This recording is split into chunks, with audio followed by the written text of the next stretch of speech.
ધૂળ ખાઈ ગયા. આવું કેમ કહેવું પડી રહ્યું છે ખબર છે? કારણ કે પ્રજાની એવી સ્થિતિ છે કે નગરપાલિકાને ટેક્સ સમયસર સરખો પેટે પાટા બાંધીને ભરવો પડે.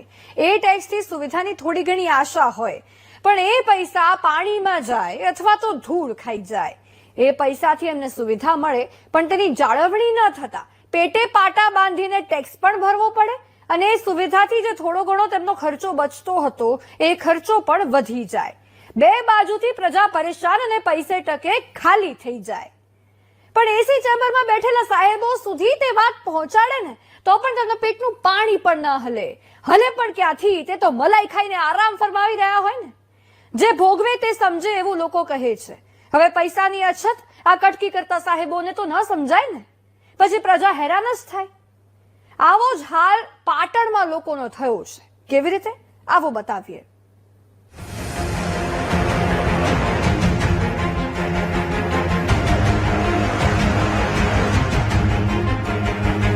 પાટણ નગરપાલિકા ફરી એકવાર વિવાદમાં આવી છે, કારણ કે તંત્રની બેદરકારી ફરી એકવાર છતી થઈ ગઈ છે.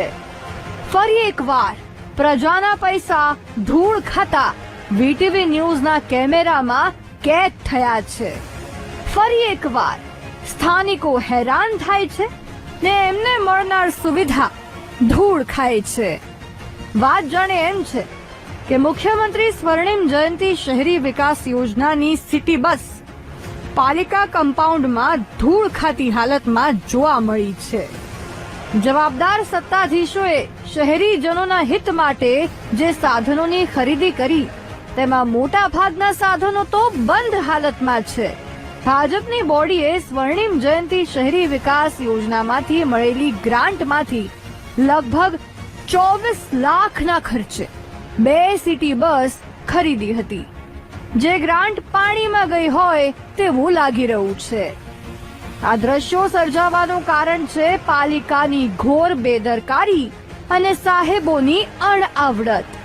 પ્રજાનું હિત થાય તે માટે યોજનાઓ બને છે, જેની જાળવણી કરવામાં એસી ચેમ્બરમાં બેઠેલા સાહેબો નિષ્ફળ નીવડે છે. આ મુદ્દે જાગૃત નાગરિકની શું ફરિયાદ છે, સાંભળો. પહેલા રાહત હતી કે લોકો ગામડેથી આવતા દૂરથી તો એમને સગવડતા મળી રહેતી અને 5 રૂપિયામાં આખી સિટીમાં ફરવું હોય તો એમને ફરવા મળી રહેતું. અને હાલ જે નગરપાલિકાની બસો છે હાલ ચાલુમાં નથી અને ત્યાં પડી ધૂળ ખાય છે. તો આ સગવડ ફરીથી ચાલુ કરવામાં આવે તો લોકોને રાહત થાય. રિક્ષા ભાડા તો હાલ સિદ્ધપુર ચોકડીથી આપણે આવીએ તો 50-50 100 રૂપિયા આપવા પડે. બસમાં માત્ર સામાન્ય ફોલ્ટ હોવા છતાં બસ ચાલુ કરાવવામાં નથી આવતી, જેના કારણે પાટણની પ્રજા વધુ પૈસા ખર્ચીને રિક્ષામાં જવા મજબૂર બને છે.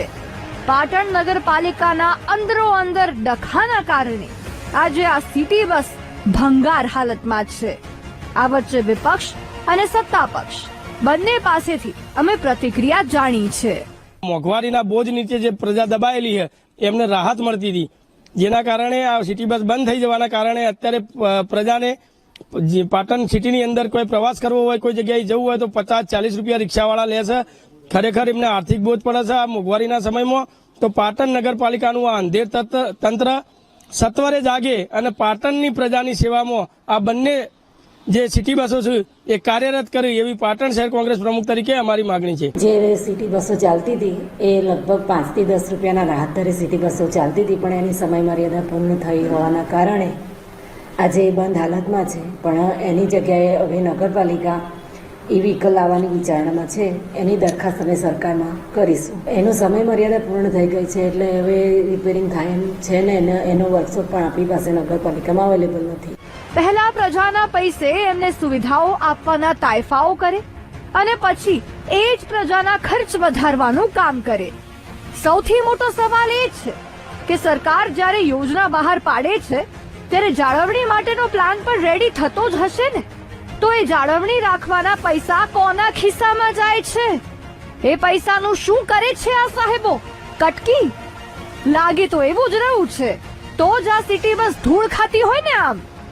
અને સવાલ પૂછો તો પ્રમુખ મેડમ લૂલો બચાવ ને ઉડાવ જવાબ આપીને વાત પૂરી કરી નાખે છે.